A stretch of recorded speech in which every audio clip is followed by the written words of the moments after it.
I've been wearing lots of different hats, as many of you here have seen creativity in education through the lens of a primary school teacher and a early career researcher, a teacher to pre-service students, and also as a parent of young children who I found their curiosity has died in their schooling. So those different hats have enabled me to look at creativity in education through multiple perspectives, but today I mainly focus on my work at primary school.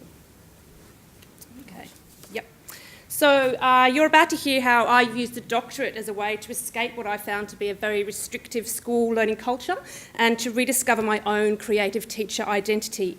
It's a snapshot of my experience of creativity in primary education and how I've attempted to apply what I've learnt from my research back to the classroom and to tailor it to a school environment. So starting at the beginning, I had two very different experiences of my own primary schooling that influenced how I viewed learning.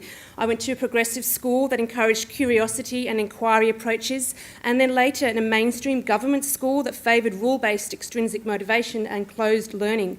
I wanted to become a teacher so that I could put back into schooling what I got out of it. So, first year out of teaching, 2002, landed my first job, and after a year was ready to quit. I felt trapped and suffocated by expected colour-coded timetables, overcrowded curriculum that demanded some subjects had more airtime than others, the red pen effect, limited opportunities for purposeful play, and the clocks that just kept on ticking. The time constraints that I once found could promote my creativity was squashing it in the classroom. My goals to cultivate inquisitiveness, value the process of learning, and a loud student voice were lost to prescriptive timetables, reductive practices that suited performative agendas, and I felt like NAPLAN was watching over me. So I shifted to the support unit, the special ed, where there was more flexibility to utilise thematic integrated learning units that valued the role of arts in education, no standardised assessment, and the clocks slowed down. We had quality to reflect, explore, apply, adapt our knowledge. Students felt empowered, they had their own voice, and a wider range of holistic learning outcomes were achieved.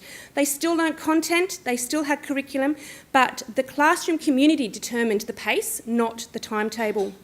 But after 4 years, circumstances changed, and I returned to a mainstream classroom where there was increased pressure to comply with traditional approaches, and I felt suffocated, needing to breathe once again.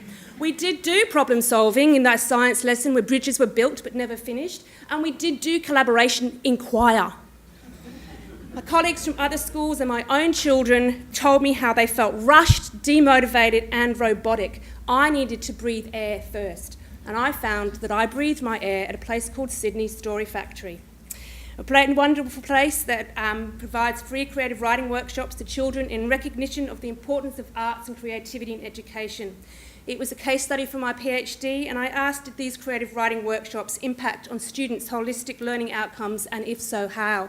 So creative writing at Story Factory isn't just about English and poetry, it's about learning science through writing comics about the solar system. It's about applying your historical knowledge through writing historical texts and recounts.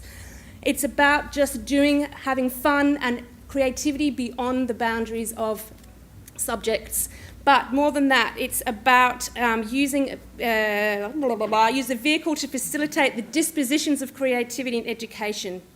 They encompass different stages of creativity, and the workshops valued the process of learning, not just the end product.